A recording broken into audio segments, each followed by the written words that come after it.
Kuna swala ambalo ameniuliza hapa kuhusiana na kile ambacho kimejiri jana katika bunge la Umoja wa Ulaya. Wenzetu wana bunge la Umoja wa Ulaya kama ambavyo sisi katika Umoja wa Afrika vile vile tuna bunge la Umoja wa Afrika. Sasa kulikuwa na azimio ambalo lilikuwa limewasilishwa pale kuhusiana na mwenendo mzima wa demokrasia nchini Tanzania, sana vile vile kuwekwa ndani kwa kiongozi wa Chama cha Demokrasia na Maendeleo ndugu Tundu Antipas Mugwai Lissu, ambaye yuko ndani kutokana na ameshtakiwa na makosa ya uhaini na vile vile makosa ya kuchapisha habari ambazo zisizokuwa sahihi katika mitandao. Sasa bunge la Ulaya lilikuwa limepitia mwenendo mzima wa jinsi ambavyo demokrasia Tanzania inavyoendeshwa, kwamba ni nchi ya vyama vingi, lakini walikuwa wanazungumzia kwamba vyama vya upinzani au vyama vya ushindani vimekutana na mazingira magumu sana ya kuweza kufanya kazi zao, na kutokana na mwenendo mzima kama viongozi wa vyama vya upinzani wanawekwa ndani. Ndugu Tundu Antipas Lissu amewekwa ndani na kushtakiwa mashtaka hayo ambayo wao wanaona sio sawa. Na kwa maana hiyo basi wakawa wanataka kuagiza serikali za jumuiya au za Umoja wa Ulaya, zile nchi wanachama wote waweze kufanya nini? Wachukue hatua za kuweza kuwasiliana na serikali ya Tanzania kubana, ili iweze kuhakikisha nini? Mashtaka dhidi ya Tundu Antipas Lissu yanafutwa, na kwamba serikali ya Tanzania inaheshimu mfumo wa demokrasia ya vyama vingi. Vyama vya siasa vinaruhusiwa kufanya kazi yake inavyotakikana. Chadema ambayo inaonekana kwamba imezuiwa kushiriki katika uchaguzi mkuu wa mwaka huu 2025 inaruhusiwa, na mabadiliko muhimu sana ambayo kufanywa katika sheria za mfumo mzima wa uchaguzi yanafanywa. Wazi mazimio yamepitishwa. Hii sio kitu cha ajabu. Wakati wa ule utawala wa makaburu, nchi za Afrika zilikuwa zinakutana kama OAU, zinapitisha maazimio dhidi ya serikali ya makaburu Afrika Kusini, dhidi ya serikali ya Rhodesia wakati ambao sasa ile ya Ian Smith, serikali mbalimbali zilizokuwa zinahusiana na Namibia wakati inaitwa Southwestern Africa, ambayo ilikuwa ni Namibia hivi sasa, na ilivyokuwa Ureno, ilivyokuwa Angola, zote Umoja wa Afrika ulikuwa ukipitisha maazimio hayo.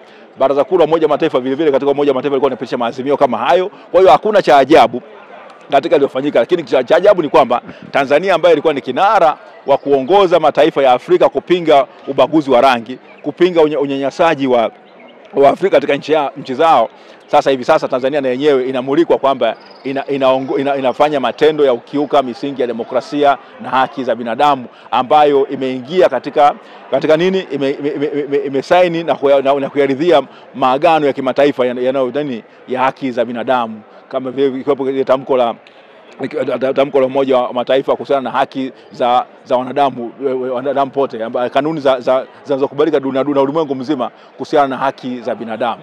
Kwa hiyo ni miongoni mambo kwa kweli yanaonyesha kwamba nchi yetu hivi sasa, taswira ya nchi yetu imechafuka kutokana na uongozi ambao tulionao, na matendo ambayo tunafanya vyombo vya usalama, vyombo vya dola, na watu wanapotezwa, hata wengine wanapangwa kupotezwa. Yani kuna matendo ambayo yanatia mashaka kwamba watu wanapotezwa, hakuna hatua zinachukuliwa. Tundu Lissu anapigwa risasi 16, hakuna uchunguzi mpaka leo umefanywa, tokea mwaka 2017 mpaka hivi leo. Wakina Mduda wanapotea, hatujui nini kinafanyika. Wakina Soka wamepotea, hatujui nini kinafanyika. Watu wengi wamepotea. Ali Kibao ameuawa, hakuna kinachofanyika. Na uongozi unasemaje? Watu wao wanauawa tu. Sasa hii inaonyesha kwamba hatujali uhuru na haki ya wanadamu kuishi, na ukumbuke kwamba sisi ni miongoni mwa nchi chache duniani ambazo zinasema kila mtu ana haki ya kuishi na kupata hifadhi ya maisha yake kutoka kwa jamii.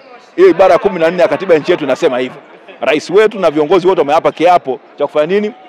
Cha kuweza kuheshimu, kuitii na kuhifadhi katiba ya Jamhuri ya Muungano wa Tanzania. Ibara ya 14 ya katiba ya nchi yetu imo ndani, na rais wetu aliapa kuitii. Kwa hiyo maana yake yeye na serikali yake wanatakiwa kuweza kuitunza. Viongozi vikosi vya usalama, watu wa usalama wa taifa, wawe nani, wote wanatakiwa kuitii hiyo ibara na katiba nzima ya nchi yetu. Lazima wao ndio mstari wa mbele kulinda uhai wetu. Lakini kama wanafumbia macho watu kupotezwa, watu kuuawa, na vile kuona kama ni kitu cha kawaida, kana kwamba mtu amegonga mbwa barabarani, hiyo ni shida. Wenzetu Ulaya hata ukigonga mbwa hali ni mbaya, lakini sasa kwetu sisi hapa uhai wetu uenda unafanana na wanzi.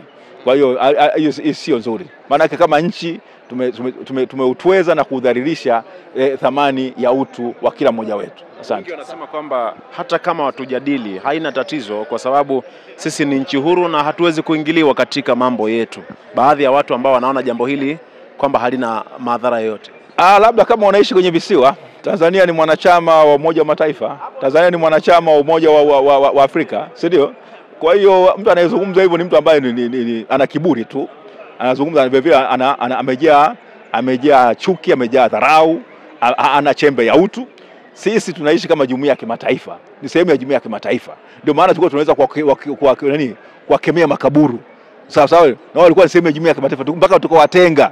Tuliongoza. Tanzania ilisema haitajiunga na jumuiya ya madola kwa mfano mwaka 60. Ilivyosema kwamba tupata uhuru mwaka 61. Kama makaburu yataendelea kuwa jumuiya sehemu ya jumuiya ya madola, sasa tutashiriki, hatajiunga. Ikabidi Afrika Kusini iondolewe. Tuliongoza mataifa ya Afrika, mataifa ya ulimwengu kususia michezo ya Olimpiki mwaka 76. Kwa sababu gani? Watu wa New Zealand, timu ya Afrika Kusini ilikwenda kucheza kule cricket wapi? New Zealand. Tukasema kama New Zealand haitazuiwa, tutashiriki. Tumefanya hivyo mara nyingi. Tumeongoza, yani tulikuwa na sifa kubwa sana. Mwalimu Nyerere alisema kwamba sisi ni taifa dogo kiuchumi, lakini taifa kubwa kisiasa. Hata hiyo sasa tumepoteza. Lakini hapa watu wanapanga mipango namna gani ya kuwanyamazisha wale ambao wanafanya nini? Wanakemea ukiukaji wa haki za binadamu. Ni fedheha kubwa. Sasa unaona viongozi wetu wa kidini wanapigwa, wanataka kuuawa. Na tunaona ni kitu cha kawaida. Ni aibu kubwa. Uwezo kufanya matendo haya. Idi Amin alivyomuua askofu jana ni Ruum mwaka ule wa 77 ilikuwa ni kitu kikubwa sana. Mwaka mmoja baadaye aliondoka madarakani. Akatuvamia sisi hapa, sisi tukapeka majeshi tukampiga tuenda kumtoa kule. Nchi ya kwanza ya Afrika kwenda kuondoa utawala wa nchi nyingine ilikuwa ni Tanzania mwaka 79 tarehe 11 mwezi wa 4 mwaka 79. Tulipeleka jeshi letu likaondoa Idi Amin. Leo hii sisi ndio amdini vinara ukiuka haki za binadamu, alafu nasema kwamba sisi taifa huru tunajinania tunaweza kufanya lolote tunalotaka. Hapana. Ndio maana hata kuna mahakama za ICC wanatambua kweli ndio una miliki yako, mamlaka ya kiimaya unayo, lakini huna mamlaka ya ukiuka haki za binadamu. Sasa Dr. Nshala, pia moja ya maadhimio kama ulivyosema hapo ni Chadema kuruhusiwa kushiriki uchaguzi mwaka huu. Kuna watu wakawa wanahoji, Chadema nani ambaye amewanyima nyie kushiriki uchaguzi? Chadema tumenyimwa kushiriki uchaguzi wa mwaka huu kwa mfumo mbaya wa uchaguzi. Mfumo kwa Kiingereza uko rigged. Yaani kwamba umeshachezwa. Ni kama nilivyotoa mfano siku ile, wamechukua karata zote zile kubwa, wamechukua mizungu yote, wamechukua dume na jike, wamechukua na nganda 6. Hapo wanacheza mchezo gani? Kama wao wanafahamu kucheza albastini au wao wanafahamu zile karata za aina za majoka, wamechukua majoka yote. Si ndio? Hapo wanacheza mchezo gani? Yaani wao CCM watakaje? Akufunge miguu. Alafu asema tucheze mpira. Alafu akufunge na mikono. Alafu ndio mchezo wote pamoja mpira. Alafu anakufunga anashangilia kama zuzu. Mambo gani haya? Hii unakejeli akili za watu. Huu ni mfumo ambao ni batili. Mfumo ambao unakinzana na viwango vyote vya demokrasia. Ndio maana Chadema anasema badilisha mfumo tucheze. Ukitushinda sisi tunasema asante sana, tutakuwa kwanza kukupatia mkono. Naona asante. Sawa, kuna watu pia wanahoji nani ambapo mpeleka taarifa labda kwenye bunge la Ulaya mpaka mkajadiliwa, labda ni wale wanasheria wenu ambao wapo nje ya nchi na wampeleka taarifa katika bunge la Ulaya. Kwa hiyo hivi vyombo unavyozungumza wewe vinaishia Tanzania tu. Tumezungumza hapa Tanzania havitoki. Yaani dunia nzima haioni. Nakwambia dunia inaona kitu, hawana mabalozi wao hapa. Kesi ya Lissu tumeiona, unaona wanakuja mabalozi kwenye kesi ya Lissu pale. Dunia nzima inaona, dunia inaandika. Al Jazeera inaandika, CNN inasema, Economist inazungumza, Bloomberg inazungumza. Na unategemea sasa wenzetu wanasoma. Wewe sisi hapa watu wanabakia kubeti na kuzungumza mipira tu, si ndio? Wenzetu wanasoma na kuangalia. Kama Chadema nyewe mmelipokeaje hili sasa? Kitu cha kufurahisha, tumetiwa moyo sana. Tunajua haimaanishi kama kazi imekwisha, kazi ndio imeanza, tunaendelea.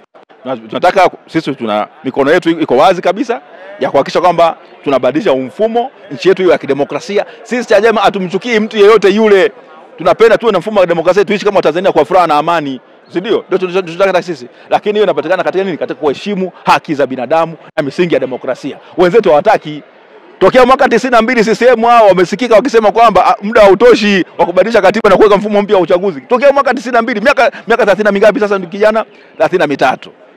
CCM wanasema muda haufa nini? Kila mwaka muda hautoshi. Samia kaja 2021, mnipatie muda. si ndio? Baadaye tukaambiwa tutafanya mafunzo ya katiba ya miaka mitatu ambayo tayari mpaka leo hajaanza. Unasikia? Huyo alizungumza waziri Ndumbaro, mpaka leo kwa nini hajasema kitu? Huyo alisema akamtoa akamzungusha amrudisha tena pale pale. Muulize Ndumbaro, hivi yale mafunzo ya katiba kwa Tanzania ulishaanza kuyatoa lini? Chadema amesema mna matumaini makubwa. Nyie mna imani na serikali ya Tanzania kwamba itachukua hatua zozote? Unaweza kuchukua hatua kwa kupenda, unaweza kuchukua hatua kwa kushinikizwa au kwa kufanya nini? Kwa kulazimishwa kwamba au mwisho wa siku kubaini ukweli na kuona kwamba nini ni vema tukae, ni vema turekebishe, tusonge mbele kama nchi. Lakini sisi kwa kweli tunaipenda sana nchi yetu, tunataka mfumo mzuri wa demokrasia, mfumo yani kwamba CCM wakitushinda tunakubali kabisa, ila na wao tukiwashinda wakubali kushindwa. Sawa sawa. Lakini wao umesikia kauli zao. Bashiru alisema tutatumia dola kubakia nini? Kubaki kwenye dola. Huyu amekuja anaitwa nani Makala, anazungumza maneno ya nini ya ajabu ajabu. Haya, anakuja nani huyu Wasira anasema tutawala mpaka Yesu atakaporudi. Au ni watu wa aina gani? Unazungumza na watu gani hao? Unajua una kazi kubwa kuzungumza na watu wa namna hiyo. Asante. Jana G55 wametangaza kuondoka. Kama chama kuna mtikisiko wote, nini kilichopo ndani ya chama? Chadema haijawahi kuwa imara kama ilivyo hivi sasa. Yes. Na wale waliondoka sasa unawaambiaje? Tunawatakia safari njema katika maisha mapya huko wanakokwenda.